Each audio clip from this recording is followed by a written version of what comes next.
face. Those have always puzzled me about people. Which the pursuit of what we were just doing is so much more pure than whatever goes into the dog food or the factory farming or whatever. But first, before we get into that, what about the hunt? It was an awesome hunt. Got 2 bears. One the day before last and one yesterday. It was awesome. Very exciting, very crazy, and the meat was delicious. Jenny cooked it up, taught me a new recipe. Yeah. How to do. What did you put in it? You stir fried it, but what did you put in it? What were the ingredients? Some bacon, onions, peppers, a whole bunch of spices. It was awesome. All anybody who was eating it was raving about how good it was. Whatever deer or elk steak you've had before, it would rival that. It's really good. Such good bear meat. I mean, bear meat has a stigma a little bit, but it is prepared right, just as Jen proved. Amazing food. Well, I wrote that thing on social media, the hierarchy of dead animals on social media, and that the one that no one cares about is chopped up fish. Like if you have a slice of fish, like a fillet of fish, it doesn't bother them. Fish live. That's a life, right? It is a life. Okay. But as long as it's a piece that's already cut up, we're so desensitized. We're so used to that being in a package, in styrofoam, at the supermarket. We don't think of it as being something that somebody killed. The filet-o-fish sandwich. Filet-o-fish sandwich. Well, who knows what that is, right? It's a square. Allegedly, it's fish, I think. It's somehow mashed into a square. It's the same weight every time. Doesn't make any sense. I've right? never caught a filet-o-fish sandwich in the in the wild. No, in the wild. They're very crafty. Only McDonald's knows how to wrangle those suckers. So then there's dead fish, which some people get a little more squeamish. You see the actual fish, and then there's things like pigs that people really don't care too much about. Wild boar, people kind of get grossed out by them. Turkeys, nobody gives a shit about turkeys. We've already talked about this. I don't, but I mean, even anti-hunters don't. So they're just like, yeah, I think because they're so ugly, who cares if they're dead? It's kind of what the anti-hunters, we talked about it. The more beautiful the animal, the more outrage. Yeah. Is that it, kind of? There's a lot of that for sure. Well, with bears are one of the big ones. And I think there's a couple reasons for that. I think one, people associate bears with trophy hunting. And I know one of the things about you is that you eat everything you kill. Yeah. And I think that's important. I really do. I mean, I don't have any problem with people that want to go and shoot some weird animal because they want to make a collection, Because I know that there's, in conservation money, a lot of those animals is a reason why their populations are thriving. And that's the case in Africa. That Louis Theroux podcast, or podcast that I did, but it's his documentary that he did on those African hunting ranches. Yeah. People that hate those ranches, when you find out about it, it's not that clear cut. There's a lot of weirdness to that whole thing, because there's animals that were on the verge of extinction that are now thriving, and the only reason why they're thriving is because they have a dollar value to them. Yeah, no, I mean, there's value to the animals here in the United States also, and sure. And hunters are the ones that, as we've covered a million times on my podcast with you, or I'm sure you talked about it with Jim Shockey, and any hunter you have on, you talk about the positive impact of hunting and hunters' money. It's, I don't know. So you go beyond all that. You go beyond the challenge in the hunt. What I liked about this hunt for you, and you can still talk about your hierarchy of animal kills if you want, but you talked about, I want to just touch on the intensity of the moment. This hunt, it is about what you're taking a cooler full of meat home. We ate meat at camp and it was amazing, but there's just that primal instinct of being in the woods. We're in close. We hadn't had, because of the weather and the moon and all sorts of factors, we weren't seeing the bear like we had in the past. And so all this anxiety is building, all this time is passing, and you're wondering, are we going to see anything? And then as, basically dusk is approaching, we see our first bear. And so then all of a sudden it's a race against the clock. And what you talked about, the intensity or what that feels like, you can't mimic that feeling in regular life, right? No, you can't. And you also know that there's something about when you come to full draw on an animal, you can't pull that arrow back once it's released. and there's a decision that you have to make where you're lining up the shot and you're making sure your fundamentals are in order, your technique is good, and the animal's moving, by the way. The animal's not cooperating, has no idea it's even participating in this little experiment, and you got to make a good shot. Yeah, it's discipline. It is discipline, and you know, thankfully, every animal I've shot so far with a bow I've killed, but that's there's a lot involved in that. That's a lot of practice. I mean, I shot at least 190 arrows yesterday, at least. Yeah. We're just practicing over and over and over again, and everybody else in camp was doing the same thing. Yeah. Everybody's practicing for hours. We practiced, all for that one moment where that bear's right in front of you, and he turns broadside, and you get that perfect shot. And that feeling is it's crazy. It's so primal, and there's nothing that mimics it. And then when the arrow goes, like I was telling Jen after we shot the bear last night, like right after it happened, I go, I don't even feel like that happened. It didn't feel like it happened. Yeah. It felt fake. It felt like a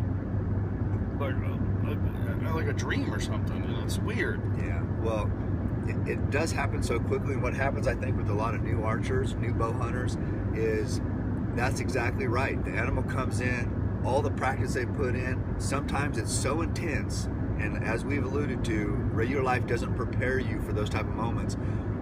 I know as a new bow hunter, I would come back, shoot, not even be certain which pin I used if the animal was there, and just be like, what the heck just happened? Yeah. What happened? I don't remember anything, and you got to try to piece it together. And it's just, that's where the fundamentals come in. And, you know, as we were sitting there that first night, or the third night of the hunt, actually, the bear came in, you know, you get there, you get cold, you start putting on more clothes, you get gloves on, you get a hood on, and then the bear comes in, and I was asking you, I was like, you shot with your glove on before? And you know, I just wanted to make sure, because it doesn't seem like a big deal. It's a big deal when the line between success and failure on an animal when you're using a razor sharp broadhead can be this thin sometimes.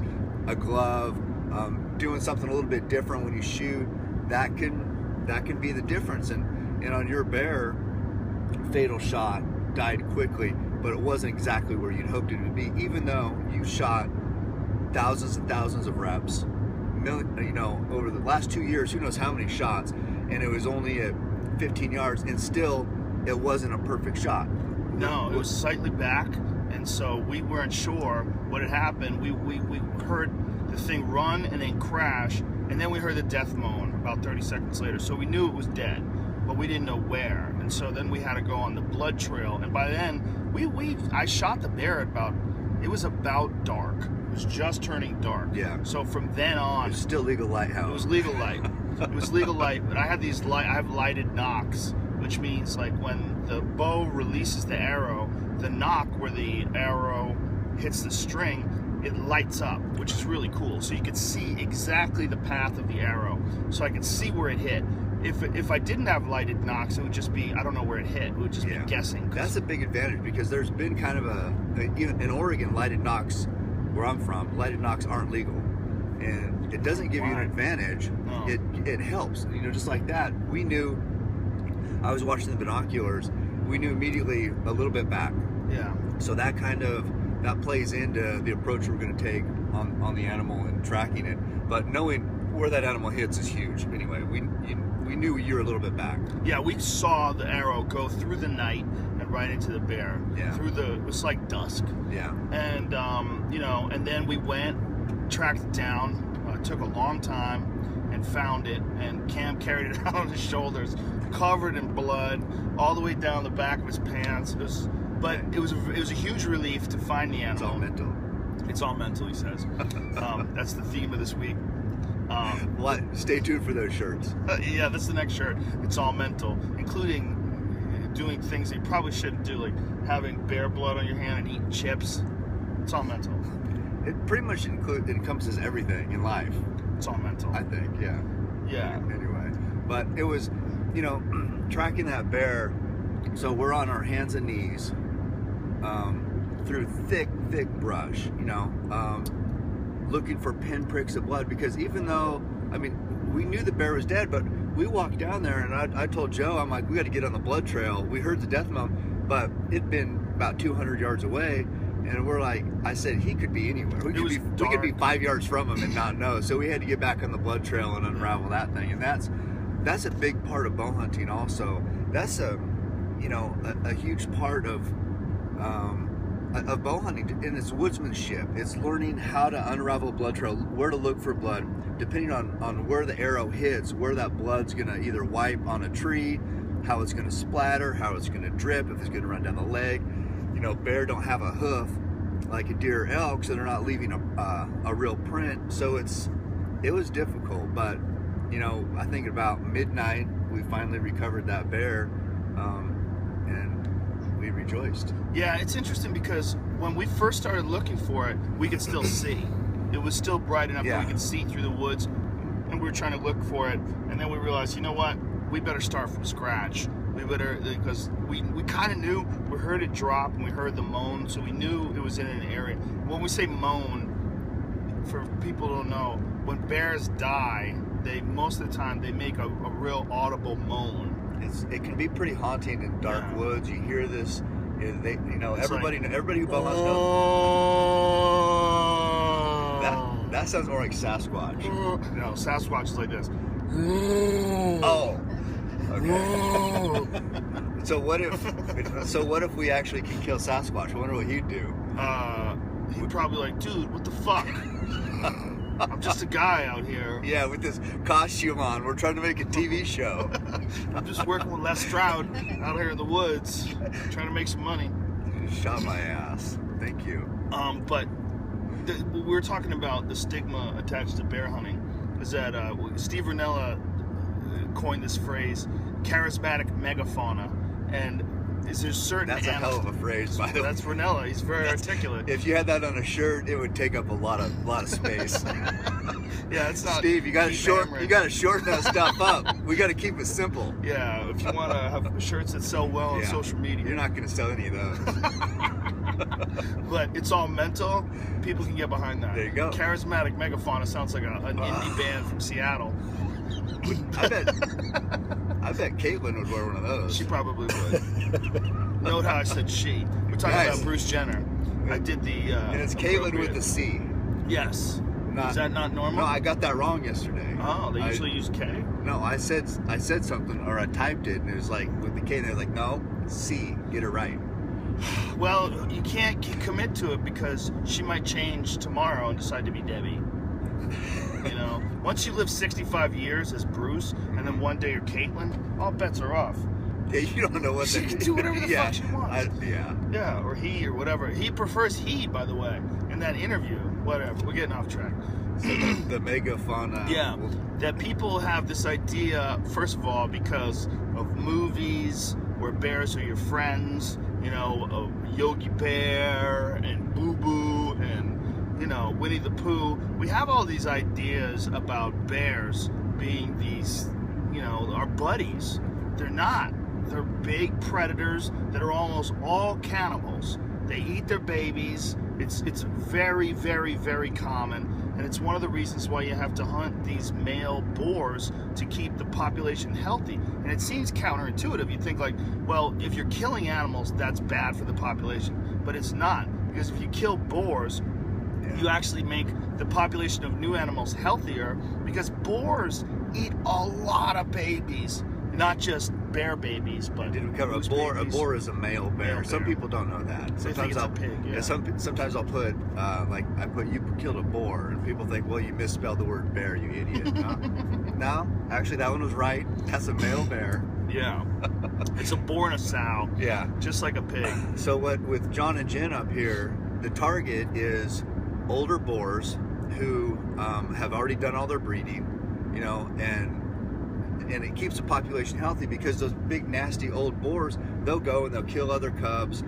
They want the sows to come and eat. A sow is a female bear, and so if she has cubs but they're not his, he wants to kill the cubs so she comes back and eat. So that's pretty much how it works. Well, they think that boars will even kill their own cubs. They also think they don't know. The common thought was that boars kill cubs because they want the female to come back into estrus. But now they're starting to think that they just kill them for food.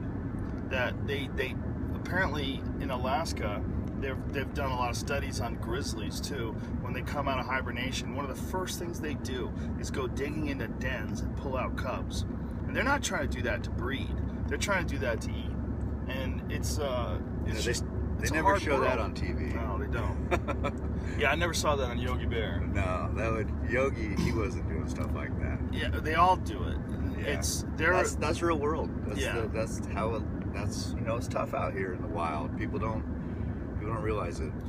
They're tricky animals. They're really tricky animals, and it's one of the more dangerous hunts in that respect, because you're hunting something that can kill you.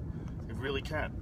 And when Jen and I were on the ground yesterday, there was a bear that was 9 yards from us, behind us, sneaking up on us, trying to figure out what we're up to. And it was weird, turning around and seeing this thing right behind you, looking at you, and 250-pound bear that can easily kill you, easily if they wanted to. They're strong. They're so fast too. They're fast, strong people. I've seen them. Basically they say, well, those big bear, they can't climb trees. Seen big bear fly up a tree almost as fast as you could run on the ground. They can go up a tree. Then they can come down a tree. Then from about 10 feet, they'll come down to about 10 feet and just let go of the tree, launch backwards, hit the ground full speed. So it's just like, people say, oh, well, just if you get in a bear problem, just climb a tree. No, it's not gonna work. That's ridiculous. There's plenty of videos of them running up trees. Yeah, and just the fact that they can hold a tree like this and go up, how strong, that's just claws getting in that bark, and that's just pure power. And running up the tree. Yeah, they literally can sprint up a tree faster than you can run on the ground. It is one of the weirdest things to see. There's videos of it on YouTube if you want to look. There's these hunters that are in a tree stand, and this black bear runs up the tree right next to them. And it's so shocking how fast he does it. He's just trying to see what they're up to. He just runs up to them and looks at them eye to eye. And, these misconceptions about these animals, one of the big ones is that they're not good to eat. And I think that misconception a lot of times is because either people don't know how to prepare them, or they don't know how to take care of the meat once they kill it. They let it get dirty, or they let it spoil. That's with any animal. I mean, that's, deer, elk. I love when my meat's clean, for lack of a better word, but deer, elk, I don't know, I just like having a quarter that is perfect, no pine needles, no anything, and it looks like just beautiful meat. Well, we took great pains with your bear just to keep that meat clean, and it's all in how you take care of it in the field, how you skin it, how clean it stays, what you do with that meat, because people who've eaten deer, elk have had bad taste in deer and elk too. Yeah. So, I mean, it's not just bear, but I think another thing is people get worried about trichinosis. That's been in the news. It's a parasite that can live in bear meat. And that all you have to do is cook it well. And you just have to cook it to 160 degrees. Yeah. It's the same with pork. When when you never eat pink, like really raw, rare pork, it's because of trichinosis. It's very common. But it's interesting, bears have so much of it that 90% of all the cases of trichinosis in the United States or in North America come from bear meat, which is really weird because not that many people eat bear. When you think about, you can't buy it commercially like you can pork. You have to go hunt it or know someone who hunts it. But still accounts for 90% of the trichinosis. And our friend Steve Ranella, who told me all these facts, got trichinosis. Yeah. Even after all that, he still was eating over a campfire and didn't. I mean, you could see. It's on his episode with I forget the gentleman's name. I'm trying to remember his name. He's a Navy SEAL, and they went hunting together and they shot this bear. But it was raining out, and they tried to start a fire with wet branches and stuff. And it's tough to get that fire hot in that condition. Yeah, they should have just saved that meat, brought it back, but they ate it. Now, if the zombie apocalypse comes and you eat Steve Ranella, you will get trichinosis unless you cook them well. I'm gonna make note of that. You never know. One of the things people have, I think with bear also, I mean, hey, not everybody hunts, not everybody spends as much time as we do out in the woods here. So people don't see bear all the time. Yeah. You know, I have seen a lot of people, or seen a lot of comments on my Facebook or social media that says, even something like, I thought bear were endangered. Yeah. Or I get a lot of hate from freaking people in England who obviously don't know. Luckily, I don't cuss, because I could cuss right now. Well, they always call you a cunt. They do, and they don't. What do they know about hunting over here? But they sure have an opinion, and it seems like a ton of people in England who are very fond of the C word like to chime in on why we bear hunt. Little penis. You have a little penis. Ego. Da da da da. Small It's like, man. what are you talking about? This is part of management. Yeah, you don't have bear in England. So why would you think you could weigh in on how we should take care of, you know, bear in this country? But there's just, you know, most people that go to Starbucks, go hang out, go buy groceries, or go to the movie, you're not going to see a bear or two in those situations. So they think, oh, there must not be very many. Meanwhile, these woods right here are loaded with them. They're overrun with bears. Yeah. There's a lot of bears. Jen and I saw at least 4. We heard one of them, and we saw 3 different bears. And this is over the course of, we were there for like, what, 3 hours at the most? And Cam, we've had nights where we saw more than that. Yeah. I mean, there was one night, bears were all over the place.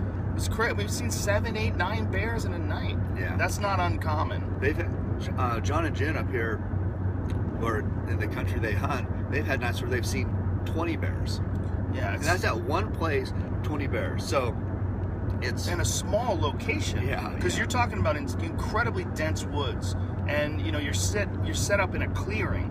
So in this small clearing where you can only see, the very most you could see is like you get hints of like 60, 70, 80 yards into the woods. Yeah. But everything, it's so dense that everything past like 70 yards is like, you might see like a small black shadow that moves in between trees, and you think it's a bear, but you're like, what was it? Is that a bear? You see some movement. You don't really, it could be a deer, it could be anything at that distance. And in that small area, you're seeing 20 bears. There's Yeah. a lot of bears up here. Yeah. And they decimate the moose population, they decimate the deer population. They literally will pull moose calves out of their mother's body as they're giving birth. They smell the animal giving birth, they run up to that area and they'll pull the calf right out of the body. They estimate that at least 50% of all the calves that are born out here are killed by bears. Yeah. And I know John and Jen, just driving back in their bear country there, they saw a fawn. A lot of times, if a fawn and a doe is with its fawn and it gets spooked a little bit, the fawn is taught just to lay down and basically hide. You know, they don't have a lot of scent, so they lay down and hide. They got the spots, cute little fawn, everybody knows. And the doe, its mother, will take off. Well, they watched a bear run right up, see this happen, run right up to that fawn and just start tearing it apart. Yeah. And you know, that happens. That was just something they visually saw. That happens all over these woods right here. There's hundreds of thousands of millions of acres here in Alberta. This is big, beautiful country. Not a ton of people. Lots of bear country, and that's happening all the time. So without keeping those bear numbers in check, who knows? The deer and the moose would just, like you said, would be devastated. So. And you're barely going to keep those numbers in check. No, I mean, and hey, we shot 2 of them, Yeah. and we had how many hunters in camp for how many days, and we only shot 2 bears. Yeah, no, it's been a little slower this year, but they're going to get some bear on the ground. But one thing I also want to say, so we talked about the bear numbers. We talked about what it does to the actually elk also, and moose populations. Somebody's got to kill these bears. Who's going to do it? It's only going to be hunters, or you're going to hire the government. I'll do it. You'll do it. You will do it. Yeah, so you might not do it if you got an opinion on hunting, or you're an anti-hunter, or you're an animal rights extremist, so you don't want, I'll do it, because somebody has to. So quit being a baby and just accept the fact that we're going to take care of it for you. And just say thank you. if you don't, what happens is they get sick. Well, and by the way, we're barely putting a dent in the population. I mean, hunters, Doing our best. They'll kill some, but if you could see around us how huge this area is and how thick the forest is, you'd realize there's very little chance of you ever wiping them out. I mean, it's almost impossible. They hear you coming a mile away. They smell you coming 2 miles away. Yeah. Just like you don't really stand a chance. But if people are upset with hunting, how do you deal with the fact that every convenience store you drive by has animals that were in captivity their whole life, that were compressed into beef sticks and jerky and you know, Slim Jims? It doesn't make any sense. But here's one thing that I hear. Maybe you can address this. I'm just a bow hunter, so I'm like on the intelligence ladder, I'm pretty low. But how dare you? So they'll say, how dare you play yourself down like that? I know what you're doing. So they'll say, well, you know, a cow. So you say factory farming. All they're raised, they're in this small they're in captivity their whole life, and all they're raised is just to be killed. Well, people will say, because we'll say, well, how's that life any different than this deer, elk, moose, bear, whatever out here? And they say, well, those animals, that's why they're here, for support. Those animals are raised just to be slaughtered. So what do you say to that? Well, that's really silly. First of all, that's probably the saddest existence on earth. An animal that's raised just for slaughter. And I used to think that, like, you know, man, you've just got to buy organic free-range cattle, and those cattle are treated well. Until I went to my friend Doug's organic free-range farm and was around his cows. And those fuckers are terrified of people. Yeah. They know the deal. They know what's going on. We walked into the pen area where he keeps his cows, and they look at you, they fucking panic, they huddle up together, they all run. They know what's going on. I mean, they might not intellectualize it, but they know we're bad news, you know, and they know we're the reason why they're penned in these, you know, I mean, it's a large area. Right. They're eating grass, Yeah. and it's real healthy beef, and, you know, if you want some free-range grass-fed beef, you can do no better. But it's not as healthy a life as a bear lives or an elk lives out in the woods. Yeah, that's the living. most ideal, most ethical life for an animal that you're going to eat. And if you don't want to eat animals, that's your prerogative. But you have to realize that even if you buy grain, anybody that buys grain, if you buy wheat, if you buy, you know, anything that grows in a field, that stuff is commercially harvested. And if you ever see how it's commercially harvested, they use giant machines, and those machines run over that field and they slaughter everything in their path. Rabbits, everything. mice. Rabbits, mice, gophers, any kind of rodents. There could be deer laying out there just like a fawn hiding, and that just gets chopped up also. It happens all the time. Rick, show this field right here. Yeah, spin the camera around. Just turn it. What are you doing? You panicking? See that is beautiful and green, and that's agriculture at its finest. But to harvest that, animals are going to die. Guaranteed, animals will die. Yeah, I mean, the reality of modern life is that we need a lot of food to, you know, I live in Los Angeles, and there's who knows how many people. There's like 20 plus million people plus Mexicans. And we have no idea how many there are. I mean, no disrespect to my Mexican friends. The idea is that I got rear-ended by this guy the other day who was Mexican, and he wasn't legal. He didn't have a license. He didn't have. It wasn't supposed to be in the country. But there's a lot of them like that, and so they don't have a count of how many people. But all those people. So that's all. My point was just that they don't have a count of it. It's not that it's bad, because they come in illegally. So they can just guess that it might be 5 million, it might be more. They really don't know. And out of those people, they all need to eat. And very few are growing food. So you need large-scale agriculture to feed those people. And so you're not picking individual wheat stalks out of the ground. You're not shucking, you know, corn yourself. You're going to the supermarket and buying it. And that involves large-scale agriculture, which even if you're a vegan and you think you're doing no harm to this beautiful world, leaving the smallest footprint possible, Satnam, Namaste, you're not, man. You're a part of killing. It might be indirect killing or unintentional killing, but everyone's a killer. That's a fact. And that goes with being at the top of the food chain. Humans, and then that brings me to another point you can talk about. We are the top of the food chain. Everything below us is to support our life. That's just the way it goes. So what do you say about species? Tell me about speciesism. That. Or yeah, whatever it is. Be a speciesist. Yeah, that's one of the most adorable things that animal rights activists love to pin on humans. By the way, they will swat mosquitoes. All those fucks. Speciesists. So is the mosquito alive? Yes, it is. But it doesn't campaigns. count? No, it does not. Okay. But meanwhile, in some countries they eat mosquitoes. I saw this. Yeah, man, I saw this place in Africa where they had so many mosquitoes that they were taking a frying pan and they were swinging this frying pan through the air, and in doing so, there's so many mosquitoes, they're slapping them into the pan, and then they would scrape the pan and make like a mosquito burger. I thought they were going to make malaria stew because that's a good way to get malaria if you're eating mosquitoes in Africa. I think if you cook them good, you don't have to worry about it. But it's like trichinosis. It's like trichinosis. They make patties out of these mosquitoes. It's really fucked up to watch because they basically had this large pan, and they're just swatting these mosquitoes until they have a good collection in the bottom of the pan. Then they scrape them. Why they do that? They do that because they're hungry. It's a hard life. There's no protein. I mean, for natives over in Africa, protein is like gold. Just finding something that's gonna sustain life. Protein. You know, we have burgers, we have bear steaks. They don't have that. And it's interesting, like when people go over to Africa, like say if they kill a large animal in Africa. Like there was a big thing recently. This woman killed a giraffe, and all these people were really angry at her because they killed this giraffe. This giraffe was a non-breeding giraffe that was a danger to the other giraffes in the area. They killed this giraffe, and then this giraffe fed who knows how many villagers.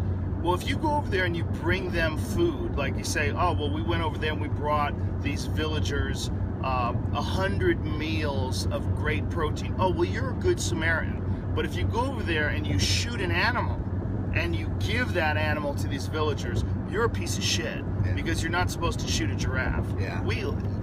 I think there's a bad disconnect that human beings have where we live in these civilized, huge metropolis areas and we get all of our food grown by other people and all shipped in. We have this massive disconnect for where food comes from. If you're delivering food to the home, like Jen, you were talking about one of the things that you guys did that was really cool was you took meat when you went to Vegas. You guys flew from Canada to Vegas and you donated a bunch of meat to local shelters. Yeah. I mean, I think that's amazing. I mean, you did that out of the goodness of your own heart because you're really good people, and you flew down to, what was it? What organization was it that you gave it to? It was actually Salvation Army in Vegas. We always follow them, and we like to give stuff when we have a lot of extra. And we seen that they had a meat shortage, and we had an abundance. So by us hunting and our hunters hunting, we had an abundance of meat. So we decided we'd bring a couple 100 pounds down to the shelter down there, and it fed I think 500 or 600 people. That's amazing. And when you think about it, like you guys paid to fly that stuff from Alberta all the way down to Vegas and give it to those people, but there's still people that will disparage hunters because the way you got that meat is by shooting it yourself. We're crazy. It's a crazy thing. How many anti-hunters are doing stuff like that? Very few. For a fellow man. You know what I mean? Few. I could see people saying, I'm not doing that. I'm not paying all that extra baggage. Most people wouldn't pay to have the meat shipped down there. You go through the extra. You're going to Vegas. You're going to Vegas. Who wants to haul meat to Vegas? I mean, people who want to, or people who care about fellow man and helping. And that's what hunters are. That's hunters. You know, I've seen it over and over again on my social media. I sell my bows or auction off my bows to help people who need help. Hunters have the biggest, most generous hearts of, you know, I guess I can't compare to everybody, for every other type of person, but hunters, man, on my page has been so giving, so generous, and give, you know, tens of thousands of dollars really just to help somebody they don't even know. Well, I think people incredible. Have a bad connection to hunters because in movies, a lot of times hunters are portrayed as these rednecks who get drunk, and they go out shooting these animals, and they're mean. They don't care about them, like the hunter that killed Bambi's mom. You know, like this is how people portray hunters in a lot of ways in movies and cartoons and whatnot. And you know, unfortunately, there are people like that in all walks of life. There's bad people in everything. Yeah. There's bad cops. Yeah. But if you think about how many cops arrest people every day and how few instances actually get into the news, like of something going wrong, what people don't Very think about is how small. many good cops there are out there. It's predominantly good cops.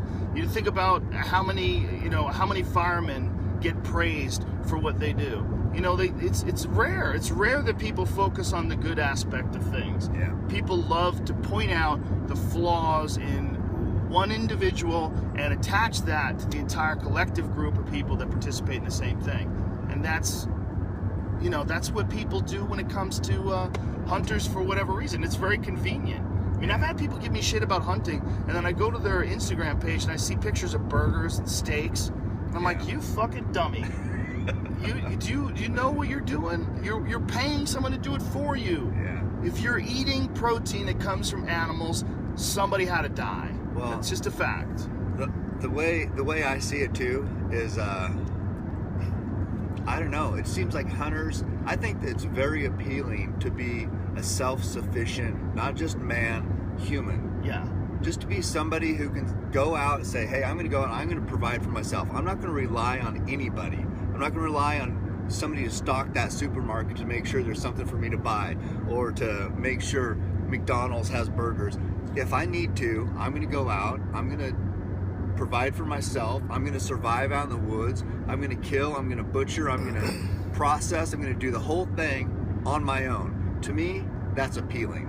Yeah. That's a big deal. As it took when I came up, it was kind of a transition into a man.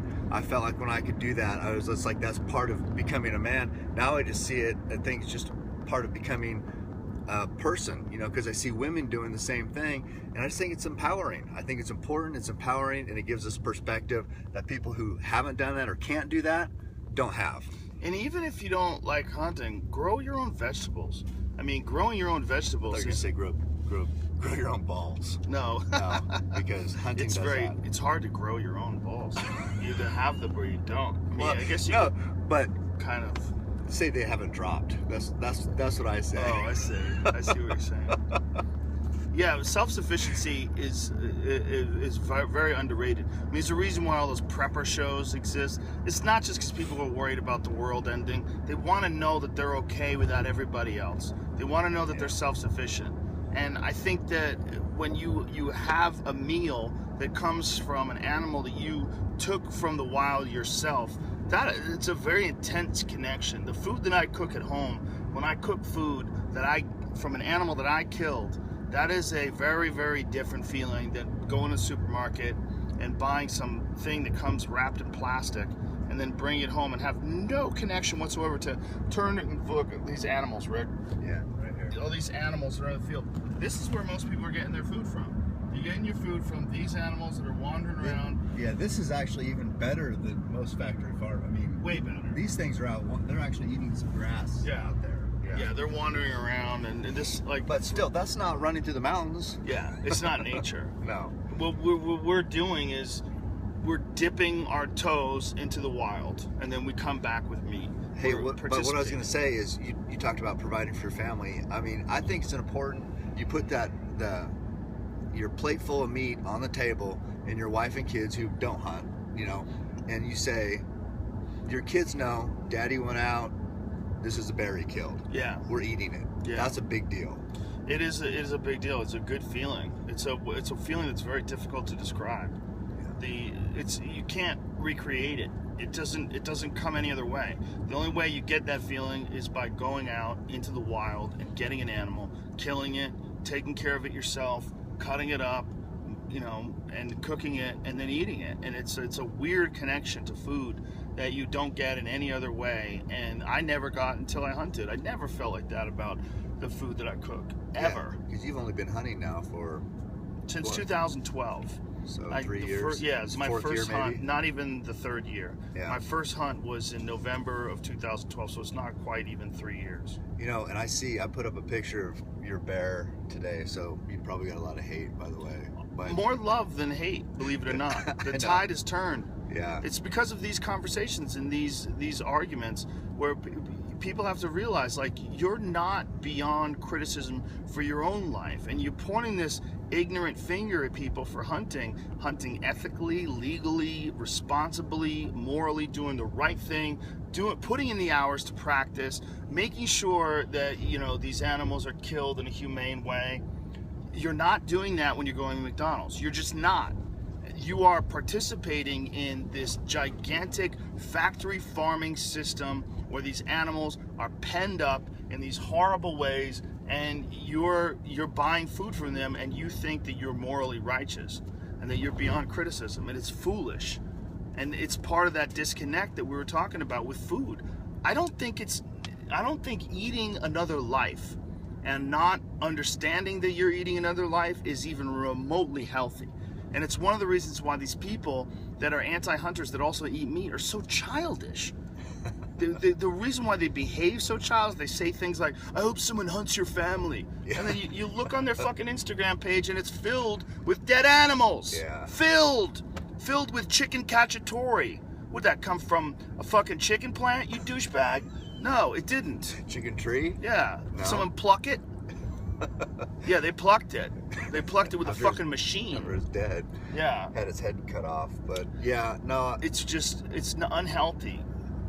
It's nice that we can do it. It's nice that, you know, some people have jobs that require a lot of time to take care of their family, and they have a lot of, I mean, you shouldn't be required to go out and get your own meat. But I think it would do a lot of people who do eat meat a world of good to understand where your food actually comes from, because most of us are completely ignorant of it. And this is coming from my own personal experience. I didn't grow up a hunter. I didn't start hunting until I was 44 years old, or 45, I guess. I didn't know. You know, I knew that there was something wrong. Like my thoughts on it were always that, like, this just feels weird. I knew that there was always some strange disconnect that I was sort of peripherally aware of. Did you have an opinion on hunters? Did you have a negative opinion on hunters before you became, quote, one of us? No, I never had a negative opinion. I've been watching hunting shows for a long time. Okay. I always fished. Yeah. You know, I've been a fisherman since I was a young kid. And, you know, I used to fish every day when I was real young, before I got into martial arts. I loved fishing, and I would eat my own fish, and I always felt it was very satisfying to catch a fish and then cook it for dinner and then feed my parents and my sister. I feed them the fish I caught. I loved it. It's very satisfying. But, you know, I didn't have anybody to take me hunting. I didn't know where to turn, you know, and until I went hunting with Brunella, I'd just been thinking about it for the longest time and talking about it and trying to figure out how to go about doing it. Yeah. But, you know, I'm busy. It's hard for me to venture into new things like that, and I feel like in that way a lot of people can relate. Yeah. Most people that are listening, listening, a lot of comments like that. Yeah. That people want to get into it, or because they've heard us talk on the podcast, they got their first bow, and now they want to transition into becoming a hunter. You know, it's appealing, but it's a big process. I mean, it's not impossible, but it takes time for sure. Well, there's some outfitters that will specialize in that, like Mike Hawkridge from Big Country Outfitters, the guy I shot my moose with. He's done a lot of that, where he'll take someone who's never shot an animal before. They might not have even ever shot a rifle before, and he'll take them through all the steps. He'll show them, this is the safety, this is how you put a bullet in the chamber, this is what you want to make sure that, you know, the gun is resting on your shoulder. He'll take them through all the steps, gun safety, the whole deal, teach them how to fire the gun, teach them where to hit on the animal, teach them how to pull the trigger, you know, how to breathe, and then, you know, take them out and try to get them to harvest their first animal. Well, that's to me, you know, so this is like, I guess, that next level, but that's one reason why I love coming up here with John and Jen, because for a bow hunt, this is a great first, like, beginning type bow. It's still super intense, but it's more controlled in that you're not going to have a long shot. It's generally going to be pretty close. There's a number of animals, so you're going to have opportunity. And so I like to promote this. I like to be up here with a lot of new hunters. I like to bring people. I've shared, you know, now 2 years with you, watched you kill bear, watched you go from not ever having killed anything with the bow to now have killed 3 black bear with your bow, and that means a lot for me personally. That means, I mean, I didn't kill a bear on this trip. I hunted one day last night, no big deal, all I know is I see a camp full of people who have never bear hunted. I see you. I see guys who are just so excited to have hopefully taste their first hint of success in the bear woods. And to me, that means 10 times more than if I would have killed a bear on this trip. And this hunt is, I think, a perfect precursor to a long bow hunting career, because it sets you up for success. And that's why I love it up here. Yeah, well, one of the reasons why this place is so packed up here is because of you, your social media presence, and because of this passion that you have for spreading hunting and letting people know. First of all, letting people know how great John and Jen are, how awesome their outfitting business is. It's just like, if you couldn't pick a better place to be as far as the quality of the people. I mean, John and Jen, their family are amazing. They're just so cool. And this place that they have is just so special. I mean, even when we're just driving There's a around. coyote hunt right there. Oh wow, yeah. When we're just driving around and we're, looking at the woods, like, God, it's so beautiful up here. Yeah. It's an amazing place. And that passion that you have for bow hunting is what leads all these people to this camp. I mean, everybody at camp yesterday had Keep Hammering hats on and Ramp It Up shirts on. I mean, they're all like Cameron Haynes disciples.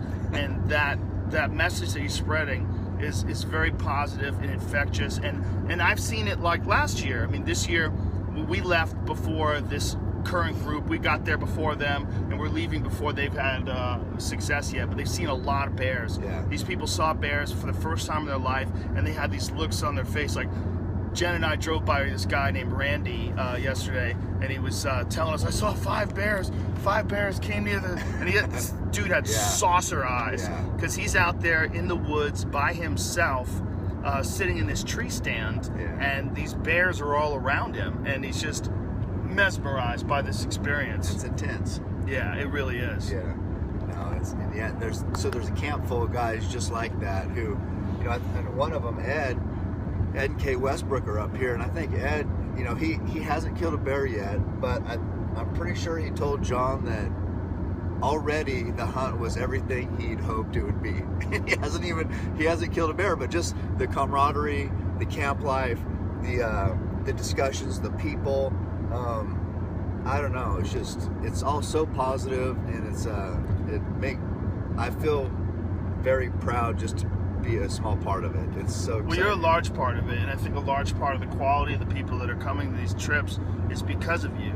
It's because these people are fans of yours, and they like the way you carry yourself and the passion that you have for hunting. And I found that when people have passion for things, for anything, that passion is infectious. I get into people that are really passionate about making cabinets. I like watching. Yeah. I watched a guy make knives the other day online. I was watching this knife maker.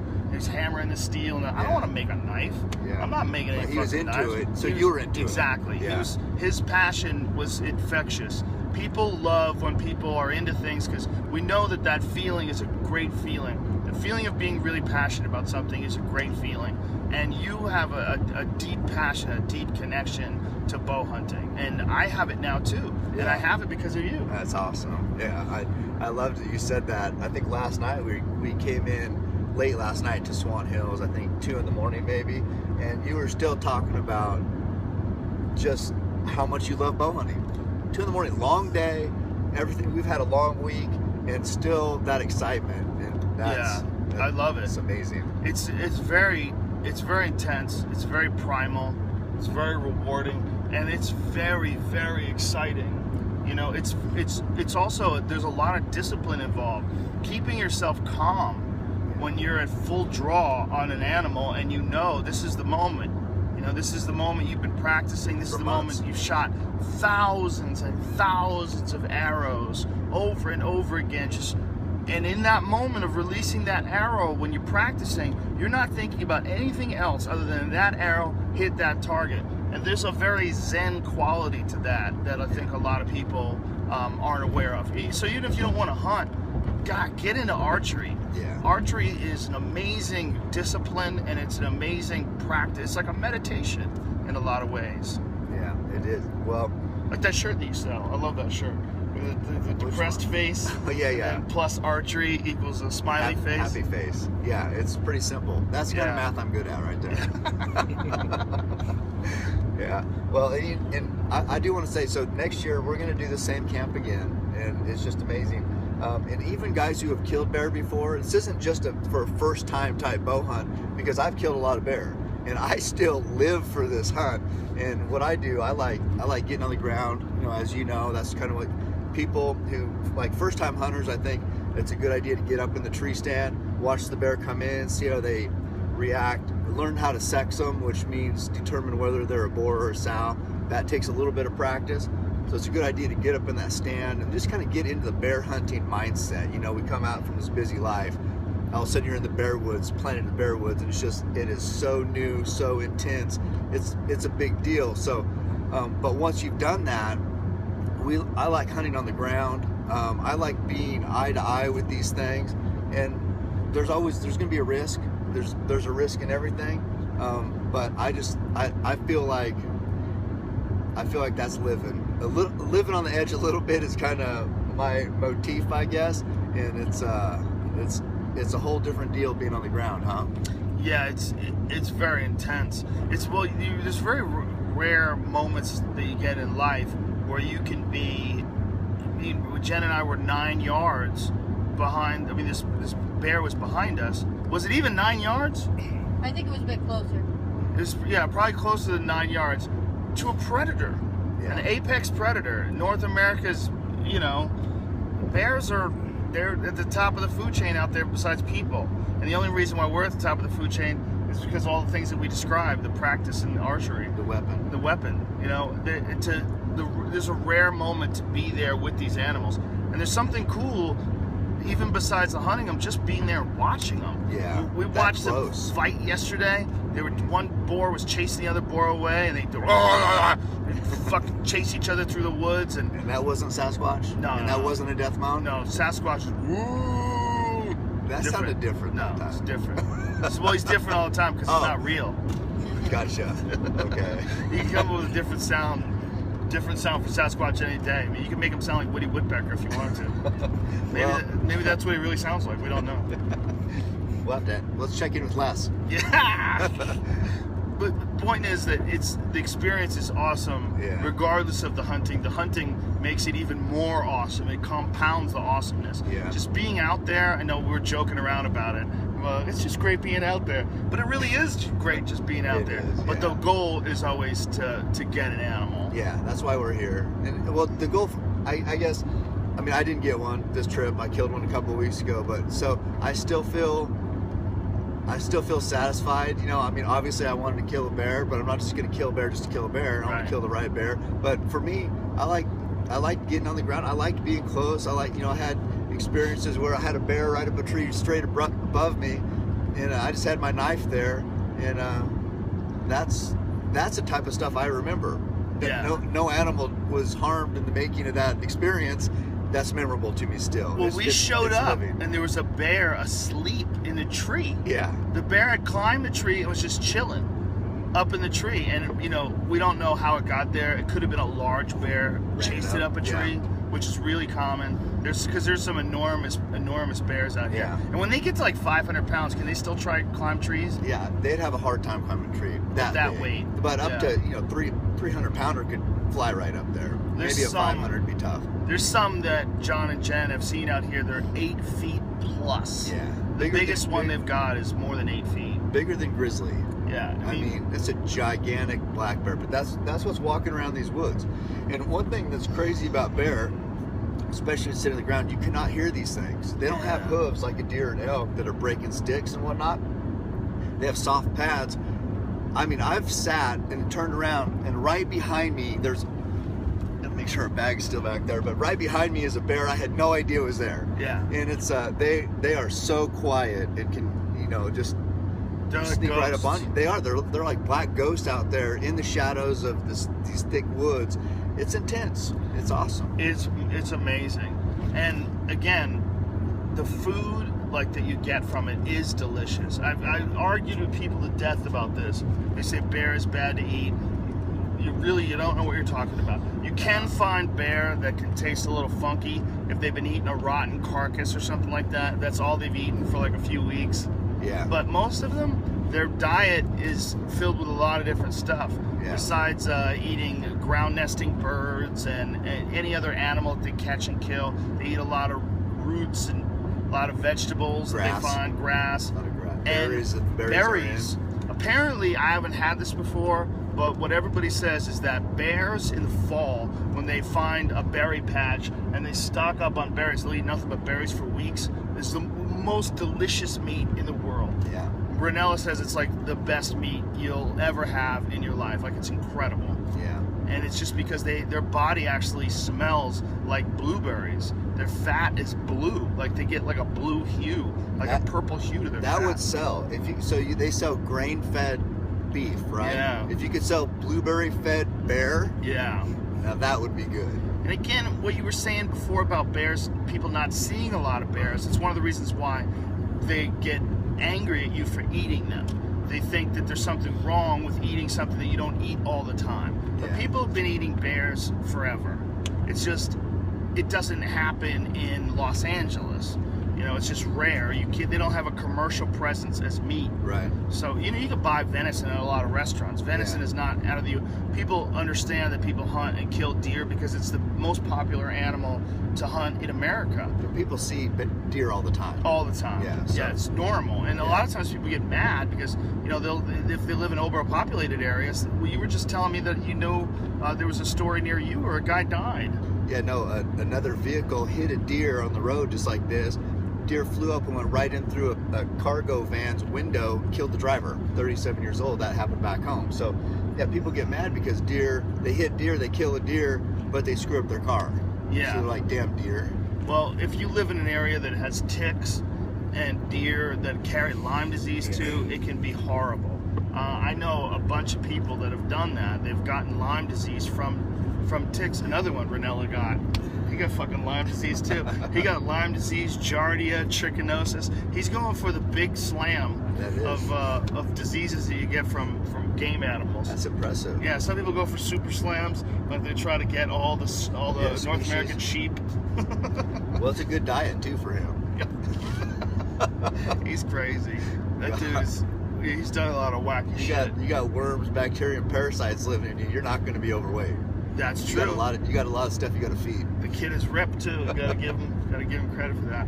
But I think that in closing, we probably wrap this up. But I just want to thank you for being my mentor for this whole bow hunting experience. It's been really, really rewarding, and I really, really appreciate it, man. Because without you, it would have taken me years and years and years and years to fuck it up. Well, like I said, it's been fun sharing it with you and watching the journey and being part of it. And it's very rewarding for me as well. It's really rewarding for me to be able to talk about this, and then to see these guys in camp that have heard us talk about this. Yeah. I mean, a bunch of those guys that came into camp this week had heard our podcast before, and we're real excited to come up here to hunt with John and Jen because of that, because they want in on this, and you know, they got in on it. Yeah. And it's a limited amount of people. I mean, John and Jen work hard, their family work hard, but there's only so many people they can accommodate. Yeah. It's just, there's not that much space in the woods, like as far as like how many different areas they've cleared out to hunt, and not that many people that they have. It's all family business. I mean, we talk about a family business. Their children all work there. I mean, it's a total family business. So there's only a certain amount of people that they can accommodate. Yeah. So if you're interested in this, what's the website, Jen? LivingTheDreamProductions.com. LivingTheDreamProductions.com, and you got to get in on it as quick as you can, because this year sold out just after last year's hunt was over. Yeah, and this we'll probably do a couple camps like this like we did this year. I try to come in at the end of the week, the first week, and then beginning of the second week, do an overlap of 2 different weeks, and we just have a good time. So we'll probably do something similar. You can get a hold of John or Jen on Facebook, Instagram. You can get a hold of me, and I'll tell you how to make it happen. But I'm down for new bow hunters, new bear hunters, and just sharing this experience with as many people as I can. And if you're interested in archery, find a local archery shop. Almost everyone who is involved in selling archery equipment is an archery enthusiast. It's very difficult to not be an enthusiast once you get into it, and a lot of those places offer lessons. And if they don't offer lessons, they can connect you with someone who offers lessons. Go there and learn how to shoot a bow and get some practice in. It's a great hobby to have, and even if you have no desire whatsoever to go hunt, it is a great hobby to have. And like I said, it's like a real form of meditation. It's spiritual. There's a spiritual aspect to watching an arrow fly towards the target and hit right where you want it to. It's it's changed my life, so it's powerful. And I think these things, like whether it's the hunting aspect of feeding, the satisfaction that you get from feeding yourself and feeding your family with this meat, and even archery itself, I think there's a primal reward system that's built in our DNA, because for thousands of years, that's how people acquired food. Yeah, we're as you said, we're not designed to sit in cubicles. Yeah. We're designed to take on big challenges. Our bodies are designed. We can prepare our bodies and minds and spirit for the ultimate test, and this just gets us that much closer to why humans are designed the way we are. And if you follow Cam on Instagram, Cameron R. Haynes, you'll see this is not just something he does like a couple days a year where he takes a bunch of people out. This is something he lives all year round to prepare himself for. I mean, Cam is constantly updating his Instagram because he's constantly running and lifting, working out, and getting his body prepared to be able to take on the challenges of these tough hunts, especially like the elk hunt that we're going on in September. Yeah. It's not easy. You're climbing mountains and you're bringing back hundreds of pounds of meat if you're successful. Yeah. And that if you're successful because you put in thousands of hours of shooting arrows and practice, and without that, there is no success. And I think that's also a great thing that you provide. You provide a lot of inspiration to people because you live it. You're not just out there running your mouth, talking, trying to pump people up. You can do it. You're out there doing it, and you're saying, come do it with me. Yeah, exactly. I'm not a special person. You're not a special person. We're just people that are out there doing it, and you can do it too. Yeah, well, thank you. Thanks for, this is kind of an impromptu podcast. Yeah. I think it turned out pretty good. It's great. We're driving to the airport right now to leave the dream and head back to the civilized nightmare. Yeah. But it's been a great time, and I had a blast. I can't wait to do it again next year. Good job. All right, brother. Bye, everybody. See ya.